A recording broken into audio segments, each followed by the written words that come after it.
Elon Musk প্রায় $250 million ব্যয় করেছে। এর দ্বারা প্রমাণিত হয়েছে তারা আসলে নর্মাল ওয়েতে ক্ষমতায় আসে না। তিনি বলছেন আমরা আসলে একদলীয় শাসনের মধ্যে বাস করছি, যেখানে অপচয় আর দুর্নীতির মধ্য দিয়ে দেশকে দেউলিয়া করে দেওয়া হচ্ছে। আমেরিকা এখন সে যেইভাবে চালাতে চাচ্ছে বা যে নিয়ম বা যে নীতিমালার ভেতর দিয়ে চালাতে চাচ্ছে, আলটিমেটলি কিন্তু ওই যে সুষম সমাজ ব্যবস্থা প্রতিষ্ঠিত হচ্ছে না। শাসকরা হবে জ্ঞানী, গুণী, প্রজ্ঞাবান, সেটা কিন্তু আমরা দেখছি না। শাসকরা ব্যবসায়ী হয়ে যাচ্ছে। ডোনাল্ড ট্রাম্প একজন ব্যবসায়ী, ইলন মাস্কও একজন ব্যবসায়ী। সুপ্রিয় দর্শক, খবর সংযোগ শোর নিয়মিত আয়োজন বিশ্ব সংযোগে আপনাদের স্বাগতম। আপনাদের সঙ্গে রয়েছে আমি কাজল হায়দার, আর আমার সঙ্গে রয়েছেন বিশিষ্ট কথা সাহিত্যিক জাব্বার আল নাঈম। নাঈম ভাই, আমাদের এই অনুষ্ঠানে আপনাকে স্বাগত। জি, খবর সংযোগের দর্শক শ্রোতাদেরকে নিয়ে আপনাকেও ধন্যবাদ।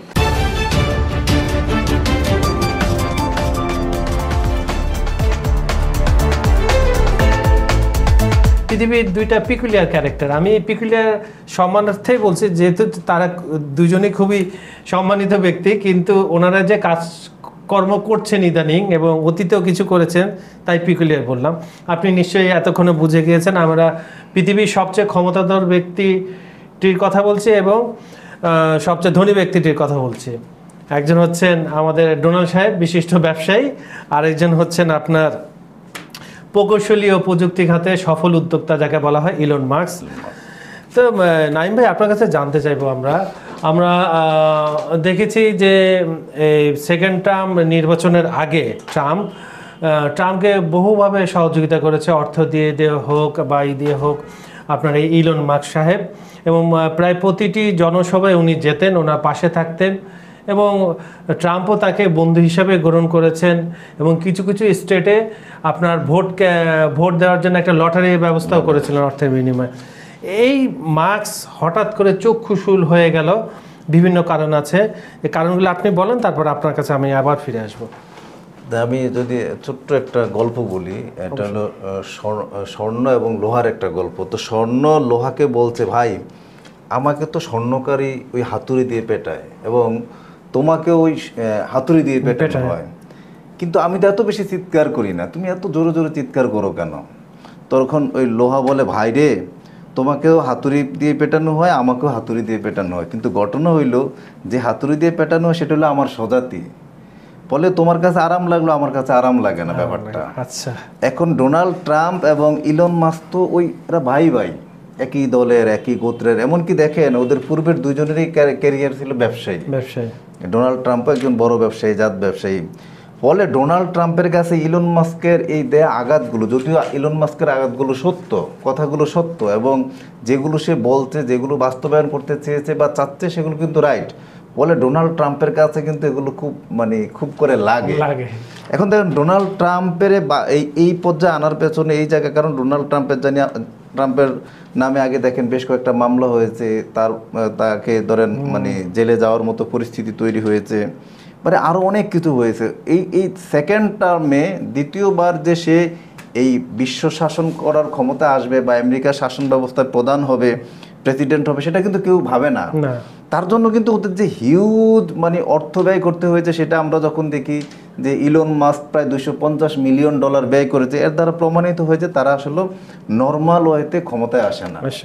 অথচ আপনি দেখেন এই যে রিপাবলিকে গঠনতন্ত্রের কিছু নিয়ম নীতি বা নীতিমালা ছিল, যেটা আমি যদি বলে ধরেন সুষম সমাজ ব্যবস্থা প্রতিষ্ঠা করা, তারপর শাসক হবে জ্ঞানী, গুণী এবং প্রজ্ঞাবান, তারপরে বৈষম্যহীন একটা সমাজ ব্যবস্থা হবে, তারপরে শিক্ষার গুরুত্বটা সর্বাধিকার পাবে, সর্বোচ্চটা পাবে।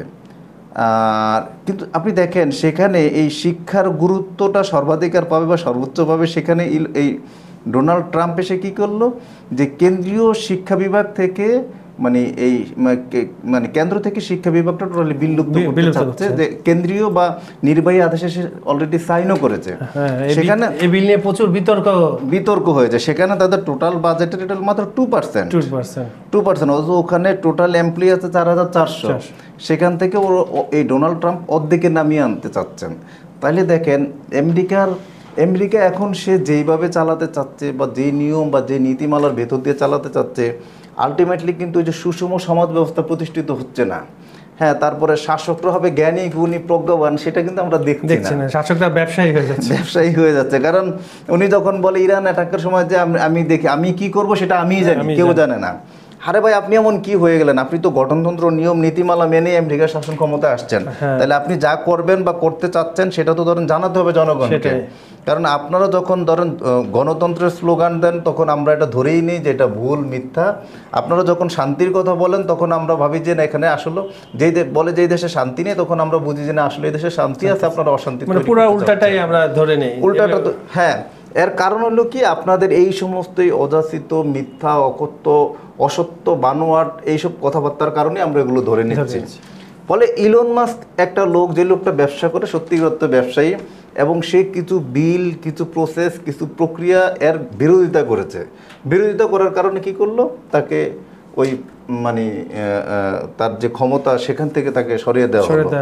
তো আসলে এই ইলন মাস্ক যে জিনিসগুলো নিয়ে কথা বলে সেগুলো কিন্তু আমেরিকার জন্য আলটিমেটলি আমি মনে করি ভালো। আপনাদের কথার সূত্র ধরে আমি ওই যে ইলন মাস্কের এক্সের যে বার্তাটা দিয়েছিলেন গতকাল সেটা পড়ি, তাহলে আরও রিলেট করতে পারবেন দর্শকরা। তিনি বলছেন, আমরা আসলে একদলীয় শাসনের মধ্যে বাস করছি, যেখানে অপচয় আর দুর্নীতির মধ্য দিয়ে দেশকে দেউলিয়া করে দেওয়া হচ্ছে। আজ আমেরিকা পার্টি গঠিত হলো আমাদের স্বাধীনতা ফিরিয়ে দেওয়ার লক্ষ্যে। তার মানে তার যে আমেরিকা পার্টি এই সব অপকর্মের বিরুদ্ধে এখন পর্যন্ত যেটা হচ্ছে, কিন্তু ইন্টারেস্টিং বিষয় হচ্ছে এর অবকাঠামো, মানে এটা আসলে নির্বাচন কমিশনে তারা আপিল করেছে কিনা, মানে তার রেজিস্ট্রেশন হওয়ার জন্য, প্লাস হচ্ছে এর গঠনতন্ত্র কী হবে, এগুলো ব্যাপারে কিন্তু আপাতত ইলন মাস্ক নিজেই জানেন, আপাতত এগুলো সবাইকে জানাননি। আরও ইন্টারেস্টিং কিছু আপনাকে ফ্যাক্ট বলি আমি, সেটা হচ্ছে ইলন মাস্কের আন্ডারে যেগুলো আছে আপনার টেলসা গাড়ি, যে বৈদ্যুতিক গাড়ি যে আছে, তারপরে স্পেস এক্স, বিশাল আমেরিকান নাসার ম্যাক্সিমাম কাজ সে করে। নিউরোলিঙ্ক নামে তার একটা প্রতিষ্ঠান আছে, এআই, এটা এআইয়ের মাধ্যমে মানুষের মস্তিষ্কে যে মাঝখানে খুব চর্চার বিষয় আসছিল, আপনি যেটা ভাববেন সেটাই আপনার কমান্ড দিয়ে চলবে কম্পিউটার, এই ধরনের। আর বোরোলিং নামে একটা কোম্পানি আছে, এটা আপনার মহাশূন্যে যে গর্ত করে সেটা। তো আমার এই কথাগুলো বলার উদ্দেশ্য হচ্ছে এখানে কিন্তু মার্কিন সরকার কিছু কিছু পর্যায়ে প্রচুর পরিমাণ ভর্তুকি দেয়, এবং ট্রাম্প, আপনি নিশ্চয়ই এখনই আপনি বলবেন যে ট্রাম্প তার কিছু সুযোগ সুবিধা বন্ধ করে দিয়ে যাচ্ছে, এই নিয়ে কিছু বলেন আপনি। না, এটা আসলে প্রত্যেক দেশেরই, আমাদের আমাদের দেশ হইবেন, আমাদের দেশে যে বড় বড় ব্যবসা প্রতিষ্ঠানগুলো আছে সেগুলো তো গভর্নমেন্টের বিভিন্ন ধরনের সাপোর্ট থাকে। তো ইলন মাস্ক তো একটা দেশের ভেতরেই ব্যবসা বাণিজ্য করে। হ্যাঁ, সে সত্যিকার অর্থে সে যে মানে আমেরিকান নাগরিক, আমেরিকা জন্মগতভাবে আমেরিকান না, তার জন্ম আফ্রিকাতে, দক্ষিণ আফ্রিকায়। তারপর তার বড় হওয়া মায়ের দেশ, মা হলো মে মাস্ক, কানাডিয়ান, তিনি একজন ডায়েটিশিয়ান। ওনার ওই কানাডাতে ওনার জন্ম এবং বেড়ে ওঠা। সেই সূত্রে ইলন মাস্কও কানাডিয়ান নাগরিক। কিন্তু সে 2001 সালে যখন আমেরিকাতে চলে এলেন, আমেরিকাতে এসে সে ব্যবসা বাণিজ্য এবং নিজেকে প্রচার প্রসার করার জন্য এই আলটিমেটলি তার অনেকগুলো ব্যবসা প্রতিষ্ঠান, যেটা স্পেস এক্স, তারপরে পেপাল, তারপরে আপনি যেটা বলেন টেসলা, নিউরোলিঙ্ক, তারপর দা বড় কোম্পানি ইত্যাদি। আলটিমেটলি দেখেন এই সকল প্রতিষ্ঠানগুলো মানে হ্যাঁ আমেরিকার রাষ্ট্র বা মানে প্রশাসনের বা আমেরিকার সর্বোচ্চ যে কর ইত্যাদি থেকে তো ধরেন একটু অ্যাডভান্টেজ পাওয়ার পর আলটিমেটলি এই প্রতিষ্ঠানগুলো কিন্তু কি করলো, আমেরিকার এমন একটা জায়গায় নিয়ে গেল যেখানে কিন্তু আনবিলিভেবল বা আনটাচেবল একটা জায়গায় নিয়ে আসছে। তো সেখানে এখন ডোনাল্ড ট্রাম্প, সর্বশেষ আপনার মনে আছে নিশ্চয়ই যে গোল্ডেন টেম্পলের কথা বলা হলো মহাশূন্যে, এটাও কিন্তু আপনার হাত ধরে এই কর্মসূচিটা, হ্যাঁ ইলন মাস্ক কিন্তু করবে এটা। এখন ভবিষ্যতে এটা জানি না কে পাবে কাজ, বলেন ভাই আপনি। তা এখন ধরেন আনটাচেবল জায়গায় নিয়ে গেছে। এখন ধরেন এটা যদি আমরা একটু অন্যভাবে দেখি, দেখেন ডোনাল্ড ট্রাম্প একজন ব্যবসায়ী, ইলন মাস্কও একজন ব্যবসায়ী। আমেরিকার প্রেসিডেন্ট তারা এটা রিসেন্ট একটা ঘটনা, দুজনের ভেতরে কিন্তু অভ্যন্তরীণ একটা প্রতিদ্বন্দ্বিতা আছে। তো সেই সুবাদও এই ডোনাল্ড ট্রাম্প এই কথা বলতে পারে যে না, এটা আমি কিভাবে তাকে ভাবতে পারে যে আমি কিভাবে তাকে, যে সে যে অবস্থায় চলে যাচ্ছে, যে রাইজিং পজিশনে চলে যাচ্ছে, সে তো মানে ইতিহাসের পাতায় মানে অলরেডি নিজের নাম লিখে ফেলছে। সেখানে এই পর্যায়ে যাওয়ার হয়তো এই কারণেও হতে পারে যে ইগো ফ্যাক্ট, রাইট। তাই আমেরিকাতে রিপাবলিক এবং ডেমোক্রেটিক দুইটা পার্টি, এর ভেতরে দিয়ে কী হচ্ছে যে এরা ধরেন আসলেই যে এরা স্বৈরাচারী হয়ে উঠতেছে দিন দিন, যে এখানে যদি ইলন মাস্ক যদি আলাদা একটা দল গঠন করে তাহলে আমি মনে করি এটা খুবই ভালো হবে। এটা গণতন্ত্রের জন্য ভালো, গণতন্ত্রের জন্য ভালো। আমেরিকা নিজ মুখে বলে সবসময় বড়াই করে তারা গণতন্ত্রের সবচেয়ে বৃহৎ চর্চাকারী, হ্যাঁ এখন নিজেদেরকে দাবি করে। গণতন্ত্রের যদি বৃহৎ চর্চাকারী হয় তাহলে তারা তো প্রতিনিয়তই আমরা দেখছি বিশ্বের বিভিন্ন দেশের মানে রাষ্ট্র ক্ষমতা যারা থাকে তাদের অধিকার হরণ করে। আপনি দেখেন ইরাকের মতো দেশটাকে আজকে সে 2000 সাল থেকে শুরু করলো, এখন 2025 সাল, এরা এখন দাঁড়াতে পারে না। আমরা যদি দেখি সিরিয়া, লেবানন, তারপরে ইয়েমেন, জর্ডান দাঁড়াতে পারে না। আমাদের লিবিয়ার গাদ্দাফির অবস্থা দেখে দাঁড়াতে পারে না। তাহলে তারা যখন গণতন্ত্রের কথা বলে, যে দেশে গণতন্ত্র নেই, আমরা মনে করি যে না আসলে ওখানে গণতন্ত্র আছে। আচ্ছা, এভাবে তারা প্রতিটা দেশ ধ্বংস করে দিচ্ছে।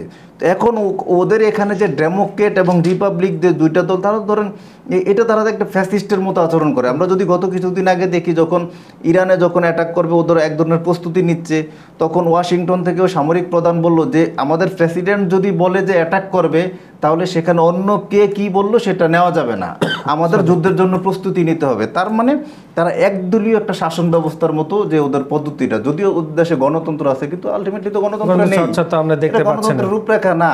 তো সুপ্রিয় দর্শক, আজকে এই দুই অদ্ভুত ক্যারেক্টার নিয়ে আপনাদের সাথে আলাপ করলাম, তাদের বর্তমান পরিস্থিতি, মার্কসের নতুন রাজনৈতিক দল আমেরিকান পার্টি যেটা বলছে সেটা নিয়ে আলাপ করে, এটি নিয়ে ট্রাম্প এবং ট্রাম্প প্রশাসনের বিরূপ মন্তব্যই আমরা বলবো, খোঁচা মারা মন্তব্য শুনলেন। এবং আমরা আসলে বলতে পারি এটা আরও গড়াবে, পানিটা আরও গড়াবে, তা আমরা সেটার দিকে লক্ষ্য রাখবো।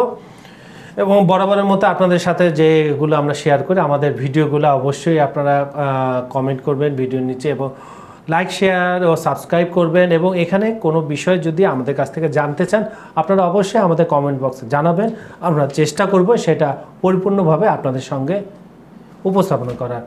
তো এতক্ষণ সঙ্গে থাকার জন্য আপনাদের ধন্যবাদ। এবং আর এই সামাজিক একটা বার্তা আপনাদেরকে দিতে চাই, যেটা হচ্ছে করোনা আবার বাড়ছে, সঙ্গে ডেঙ্গুও, তো সাবধানে থাকবেন, নিজের এবং প্রতিবেশীর খেয়াল রাখবেন। তাই নাইম ভাই, আজকে বিদায় নিচ্ছি আমরা। ধন্যবাদ ধন্যবাদ সবাইকে।